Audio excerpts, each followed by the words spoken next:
Welcome to the Nate Jones Show. My name's Nate Jones, and this is Cami Jones. And today we got a jam-packed show. We're going to be talking about interest rates and how it impacts the business owner. We're going to be talking about why businesses fail, and we're going to give you our top business ideas for 2023. So, Cami, why don't you go ahead and talk through how interest rates have changed in the past 2 years? Yeah. So as everyone knows, interest rates have gone up like crazy just in this market and this economy. So with the current mortgage rates, they're at about 8% right now, and about 1 to 2 years ago, they were like 2.5. So massive increase. Business loans are kind of the same way. Right now, they're at about 11%, so even higher than home rates are. And 1 to 2 years ago, it was about 5%. So basically doubled. And then you have your car loans. Those are at about 6.5%. And a couple years ago, they were at 1.9. So Nate, you want to talk about kind of what this means to people? Yeah, so, we're talking about these percentage increases, but let's really bring it home to how is it hitting the consumer in a monthly fashion. So if we talk through a $300,000 home loan, in 2023 today, a $300,000 home loan would put you at $2,200 a month in a mortgage. 2 years ago, that same loan for $300,000 was $1,185. So that's $1,000 difference, and the only difference is the increase in mortgage rate. Going into cars, the interesting section about cars and houses is values of houses and cars have gone up. So that $300,000 house is not going to buy you the same type of house. You're going to have to go up more. So your mortgage is even going to go up probably $1,500 to just upgrade at the same loan. So going to cars, a new car, you could buy one in 2021 for about $25,000. Now, new cars, you can barely find them under $30,000. So I'm comparing a $25,000 car with a $35,000 car today. In 2021, a $25,000 car was a $350 monthly payment with a $5,000 down payment. In 2023, that same vehicle is now $35,000, and we're gonna have to put $5,000 down, and that monthly payment is $600 a month. So that's increased $250 from where it was 2 years ago. Most families have two cars and they have two car payments, so you're looking at $500 a month just in car payments of an increase. And if that same couple were to get a house and they have a $300,000 mortgage, total they're paying another $1,000 a month for the house and another $500 a month for the car. So that's $1,500 more a month that's coming out of their pockets just to go through and take the next step in getting a house and a car. So the biggest thing just for the consumer level here is that people are not, and this is why there's a shortage of housing in the real estate market, is because people cannot afford to leave their house and upgrade. And a lot of people who are wanting to buy a house for the first time cannot afford with these mortgage rates. So what's happening is people are not selling their houses because they don't have anywhere to go. They're locked into a 2 to 3% interest rate. So what are they doing? Well, they're spending money on fixing up that house.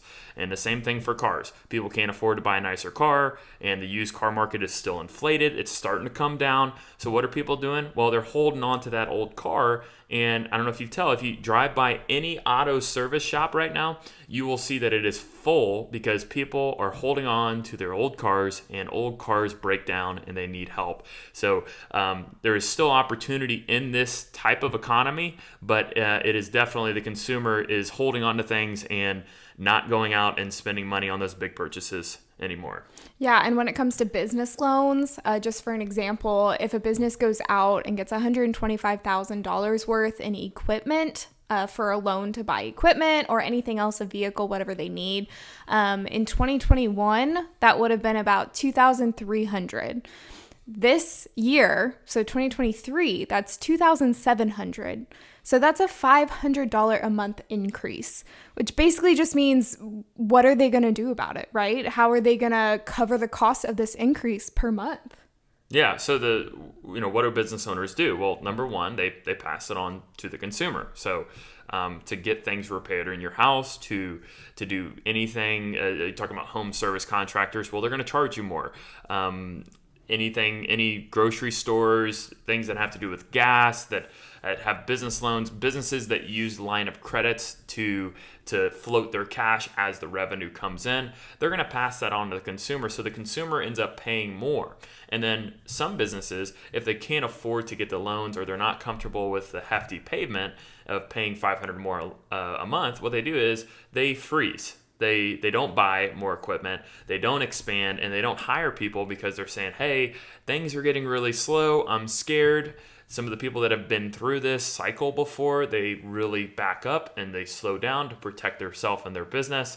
And the people that are out there that have put the gas to the pedal and they have a lot of loan, and that loan, most business loans are variable. So 2 years ago, this business loan was a 5% loan. Now it's up to 11. So these people who had been carrying big, large sums of debt, now that debt is going up. So these people can get a little antsy, and you'll see people really trying to do everything they can to make those loan payments. So that includes, hey, if I got to make my loan payment and I can't make any money, we're going to have to lay some people off. We're going to have to fire some people.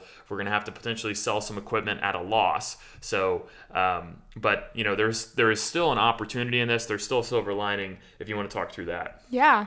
I mean, at the end of the day, this is where we are right now, but that doesn't mean that's where we're always going to be, right? The economy goes up and down. It goes in waves. It's going to turn around. We don't know how long that's going to be, but it will turn around. So if you start a business today, you're going to get in when most people are getting out, right? Mm-hmm. So if you can figure out a way to keep your business up and running, you're going to be light years ahead of your competition when it does turn around. There's still opportunity. There's still great businesses you can buy. Just because it's a little bit more expensive doesn't mean people still aren't spending money. And there's great businesses that you can find that can do great. The average age of a business owner right now is, I think, anywhere from 50 to 55.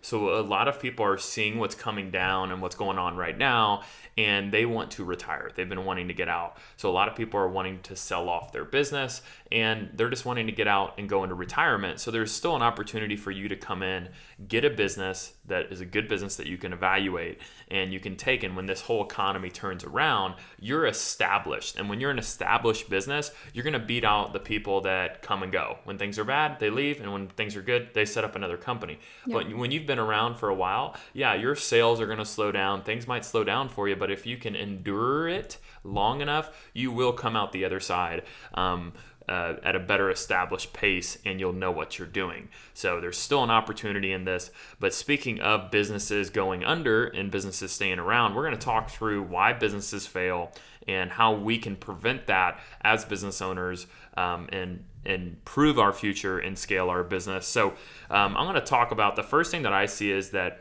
as businesses grow, so at the beginning, they're doing everything they can to grow that business. They're expanding. They're doing the hard stuff. They're gripping it, and they're doing whatever it takes to be successful. And what happens is they start to see success, and they get to a point, I always say it's around 200 to 300,000 in revenue, where they start netting more money than they've ever made. So they get fat, right? And then you're happy where you're at, and then you stop doing that hard stuff, what took to expand your business, and you start focusing on the stuff that's a little bit more fun as a business owner. So what that equates to is you stop focusing on revenue producing activities, and you start focusing on the fun things of running a business. Well, when you do that, you see companies just hit that 300,000 mark, and then they just stalemate for a long period of time because they don't want to go back to being uncomfortable. They want to do the easy thing. So they don't go down and cold call or knock on doors or do things to produce that revenue that puts them in the uncomfortable position they were. They think that they've moved past that. Well, until you get really over 3 to 4 million in revenue, you should be 100% focusing on the revenue producing, the sales side. As the owner, you should be in the sales every single day, because I've said this before and you've said it, no one's going to care about your business as much as you as the owner. So when you're scaling that business and building it out, you need to be in the sales every single day. You need to be pushing that business every single day. And then as you build out your sales team, then you can manage your sales team, but you're not going to have a sales team until you get to 2 to 3 million in revenue. Once you have that sales team, then you're doing the fun stuff. You're managing those salesmen. You're hopping in on the big deals. But as a small business, you don't have that set up yet. So you got to be that man. You got to be that salesman in there, and you got to be pushing it every single day to punch through that glass ceiling to get to that next level in business. And it's pretty crazy. I mean, Nate and I sit with business owners probably every single week. I mean, we sell mostly business insurance, so we're meeting with the owners, we're figuring out what they're doing. And the amount of times that we hear like they're not cold calling, they're not making sales, they're not marketing, is pretty crazy. Like the fact that as a company, the only way to bring in money is to market and to make sales. And they're focusing on their mission statement or, these little things that at the end of the day, the client doesn't necessarily care about a mission statement. They want you to manage their policy. They want you to provide support and good service to them more so than your mission statement as a company. And I don't know if you want to talk about that as well, just the crazy things that we see. I just think people get a little distracted and they feel like that they've had a little success. So they say, okay, now I got to make it look sexy. And like I said, a business is not going to look sexy and polished, and it shouldn't until you get to 2 to 3 million, because that first run up to $1 million, it's hard work. It's those relationships, it's shaking those hands, and it's, hey, people are doing business with us because it's a small boutique feel, right? You're giving them that white glove service. And then as you've built that client base, then you can transition that into more of an industry type business where, hey, we're kind of like going into Walmart instead of going into this little tiny family grocery store.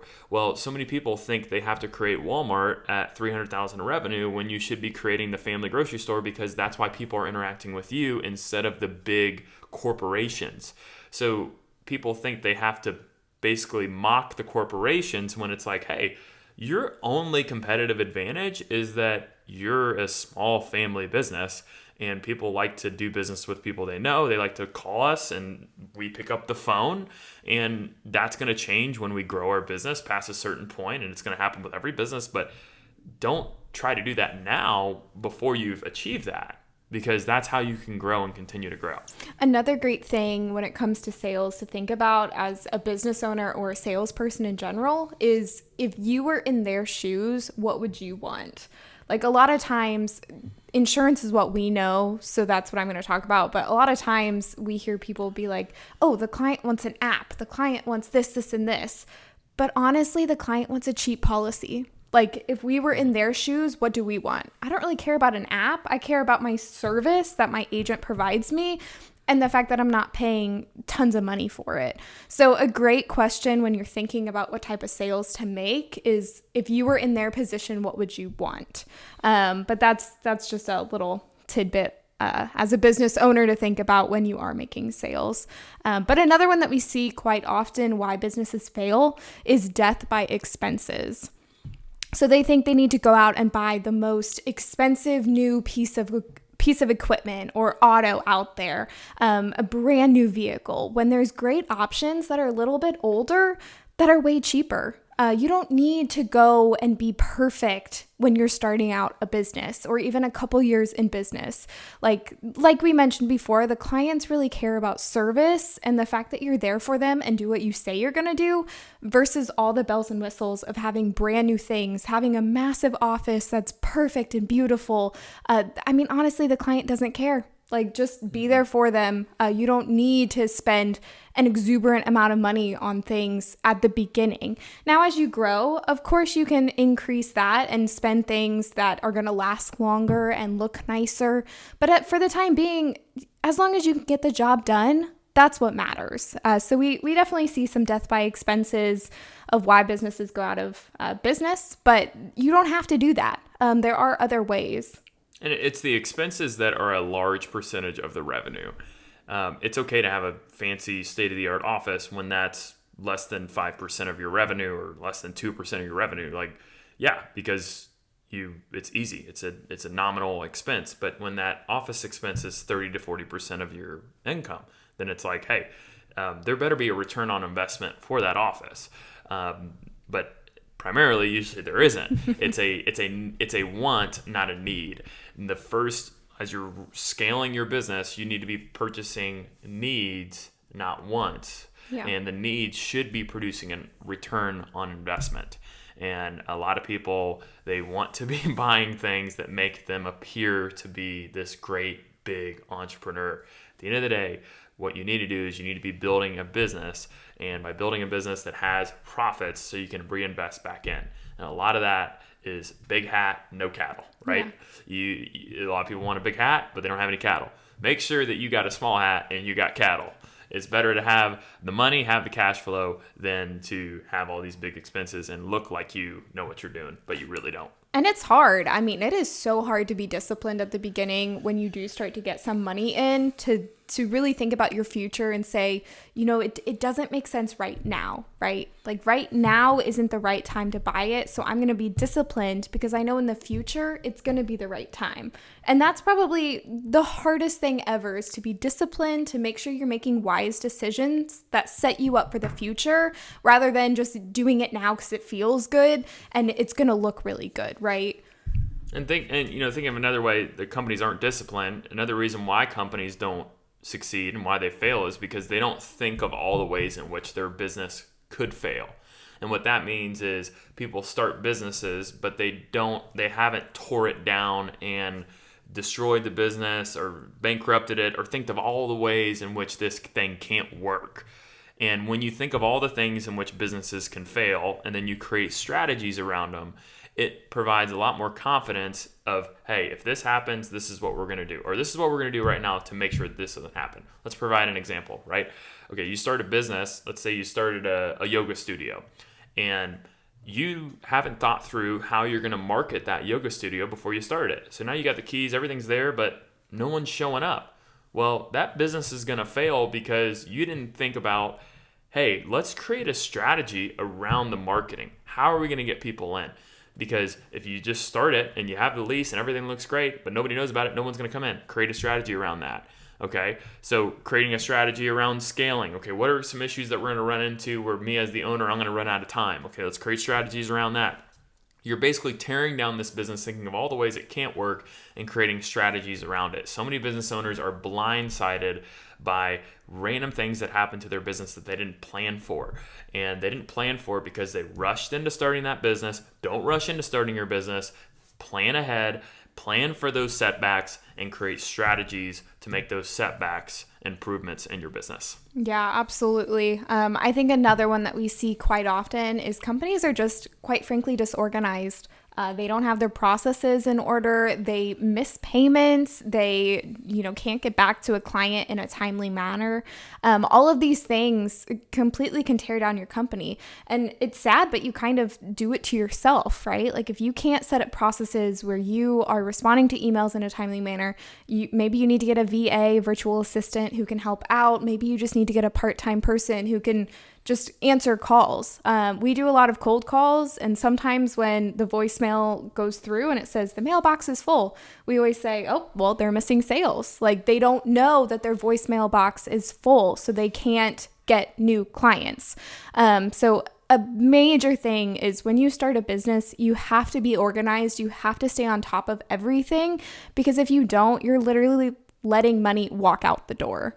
If you don't do what you say you're going to do, then that's going to put you out of business faster than anything else. Not showing up as a contractor to jobs on time, not getting them done on time, and that's just not knowing your calendar, not knowing how long things take, not being able to pick up those phone calls, and not being organized and making sure your accounts receivables are being called on. Looking at your money every day, knowing where your cash is, those things. The organized person in business will win. Absolutely. Okay, so another reason why business owners fail and they go out of business is because of burnout. And burnout is really a result of you not scaling your business. That means you as a business owner are doing everything. You're doing the accounting, you're doing the actual work, you're doing the sales, and you're just running around working 12 hours a day. And what happens is you're working all the time, and then one day you throw your hands up and you say, why am I doing this? Why am I running this business and running myself into the ground? And I could be making more money working for somebody else. Well, the reason that you're saying that is because you didn't figure out a way to scale your business.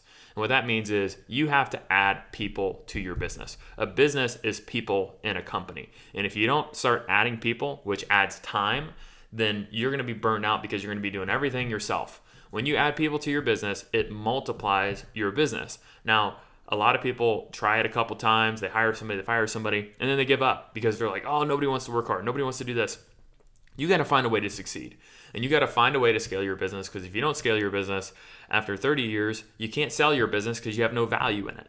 So to be able to add value in a business, which makes it sellable, is people in a company in which you as the owner can remove yourself. You can go on vacation for 2 weeks at a time and your business still makes money. Instead of you working in your business, you get to have your business work for you. You get to work on your business. So many business owners are stuck at them doing everything, and they refuse to expand because it forces them to invest money back into another person, and then they get burned by somebody and they have to fire them, and they say, I never want to do that again. But you have to commit to continuing to do that, because if you fail to scale, then you end up with burnout, and then you'll just quit. Another thing with people that we always say is, you hire for attitude and you train the skill. I know this isn't, applicable in every single business, but for most of the time, you can hire for attitude and train for skill. If someone does not have the right attitude, if someone does not want to work, they're not willing to learn, they're going to be a terrible employee. If someone is willing to learn and work hard, you can train for anything. And that's the number one thing that we look for when we hire someone. Yeah, you can, attitude, you just can't teach. You can't teach a work ethic. But if somebody's willing to work, they want to work hard, they have the right mentality, they're going to come in every day. And, they may not come from an Ivy League school. They may not have done great in high school GPA. But if that person has a great attitude, you can teach them anything in your business. So look for attitude, and then make sure you're good at training employees. And that goes back to being organized. You need to have organized, and you need to find a way, hey, how can I train people who want to be trained? Not people who are already trained and are comfortable doing it the same way they've always done it. Find a way to fine-tune them towards your company, and you'll find success. Yeah. So if you're like me and you're kind of listening to all this stuff and you're like, okay, great. Like, I've taken notes, I know what to do, but where's the practical things that you would do today, right? So we kind of picked out a couple businesses that we would start in 2023 today if our current business completely went out and we were like, oh crap, what do we need to do? These are some options that we would do today. Yeah. So the first business I would think through, and this is after you've already had a successful business and that you've made money in a business. So you need to find a business that's your money maker, and then you need to have another flow of income. And so whatever that is, and Kami will talk through kind of some of those businesses, but for me, it's real estate businesses. Okay. So I have my main vein of cash coming in. I got my business. Okay. What am I going to do with this cash? Well, the advantage you have over somebody else is that you're an entrepreneur. So that means you're going to figure it out. Okay. A lot of people are not entrepreneurial, so they want to put their money in the stock market or put it in rental properties, whatever. But if you're an entrepreneur and you figured out how to do it one way, you can figure it out again. So I like real estate businesses. And when I say real estate businesses, I say wedding venues, venues for big parties, self-storage, owning a building and renting it out to commercial tenants, as far as like salons. And I like real estate businesses because you have your money that you've made, that you worked in your business for, and now you need to put your money to work. So your money works for you while you're not working. And the best businesses for that is these real estate businesses. On my channel, go check it out. I did a business review of a wedding venue, a business review of self-storage, which is insane. If you can find a good area for self-storage, you can make millions of dollars. And as a salon owner, you can as well. But I think as you expand and add multiple flows of income, which is what you should do, you should have multiple flows coming in and putting that money to work. You as an entrepreneur will be able to figure out how to run these real estate businesses, but they do require capital to start. Right. And if you don't have any capital to start, some of our favorite businesses, very low startup costs, are going to be a subscription-based business. We really like social media management, website management, things you can do online that really just require maybe a couple logos and your computer. So as far as social media management, you can just start cold calling businesses near you and just saying, hey, do you want me to make a couple posts on your Facebook, Instagram, social media sites every week, and I'll charge you X amount per month, right? So you have a monthly income every single month from these people coming in. Same with website management. You can make blogs, you can manage inquiries that come in through their website, you can work on the SEO side. The best thing about these companies is, one, you can work remote anywhere you want. That's a huge thing right now, to have the flexibility. And two, you don't have tons of clients calling you because you are working for the clients that you have.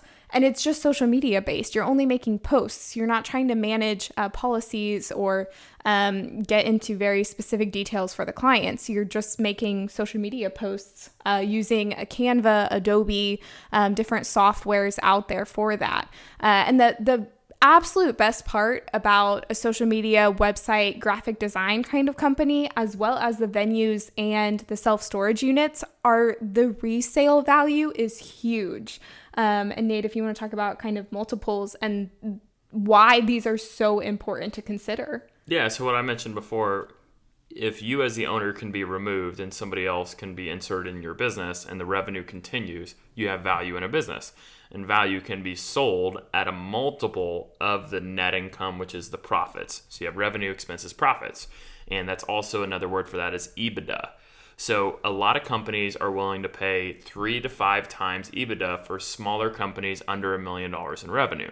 So let's say 5 times EBITDA for your social media management business. Let's say you've netted $100,000 in profits from your social media management business. 5 times 100 puts us at $500,000 in which you can sell that business. So someone's saying, why would somebody buy your business for $500,000? Well, think of 100,000 divided by a $500,000 investment. That means they're getting 20% return every single year. So they're looking at maximizing that by saying, hey, how can we expand this business? Because if it just does what it did last year, we're going to be at a 20% return. That's great. How can we expand this business and help grow it? Because if you're going to buy a business, you should really think of ways in which you can expand it. And then that's a pretty good return because they're looking at your business and they're saying, okay, well, I can say with 80% confidence that most of this revenue is going to reoccur. So that's how they're getting that return every single year by owning your business. So subscription-based businesses are great because you have a track record of proving that that monthly income is coming in every month. So me, as a potential business buyer, I'm saying, hey, I know with pretty good certainty that this is going to continue to come in. As long as we transition these relationships with the clients, this revenue is going to continue to come in. So I always give an example, a house flipping company, right? If it's just you and you flip 4 houses a year, yeah, you can make $100,000 in profit, but no one's going to buy that business. Now, if you build an actual real estate service company where you have people in your company reaching out to people who are wanting to sell their houses, you're investing in rentals, you have a business of people working there where you as the owner could be removed and it still makes money. That's a business you can sell. So you need to be focusing on building businesses in which you can sell, because as a business owner, you're making good money and you're putting in money in a 401k just like you are as a W-2 employee. But as a business owner that's building equity in a business, which is value, you can sell that business so you have a double retirement, the sale of your business and your 401k. And another business idea that I think is really great for 2023 is virtual assistants. So a lot of people locally, since the economy's like what we just mentioned, business loans are up, people are not buying things as much. They may not be able to afford to have a secretary. They may not be able to afford to have an assistant that they really want. So there's been a lot of virtual assistant options out there where people from different countries, India, Philippines, these people know English, and there's virtual assistant companies in those countries. But you, being US based, can basically partner up with a company in India, partner up with a company overseas, and basically provide virtual assistants for your local community, because a lot of people don't realize that the expenses for this, you can almost find one for $1,000 a month versus hiring somebody local that's going to be around $3,000 to $4,000 a month. So providing options for people in the given world right now, that's where you're going to find your most value. Yeah, no, absolutely. You can also, this isn't a business you can sell, but you as yourself can be a virtual assistant if you want to work remote and offer your services part-time. I think a lot of moms and people who want to work part-time, this is a great option if you're like, hey, I'm just going to call businesses, see if they need help, see if I can do it virtually and make some money on the side. That's more of a side hustle, but still, there is so much opportunity in this world. Please do not let interest rates and the economy scare you from taking a risk, from doing something that you really want to try to do and live a life of freedom, right? Because being an entrepreneur gives you that freedom to enjoy your life, to spend time with your children, to spend time with your family. And that's the best part about it. Yeah. And if you are thinking about, hey, what are some businesses I can start? Go check out my channel. I have a video posted every single day, and I have so many businesses that I've reviewed that I'm going to continue to review. I'm going to provide you options in life of what you can pursue, and I make videos about money and entrepreneurship. And if you like this podcast and this show that we're doing today, please like and subscribe and comment below. We're going to have additional people that actually own businesses on shortly, and we're going to be interviewing them, and they're going to be sharing probably consistent to what we've been talking about, but you're going to be hearing it from other people that are successful, that stepped out and they took a chance on what they want to go after. So this is it, The Nate Jones Show. Thanks for listening.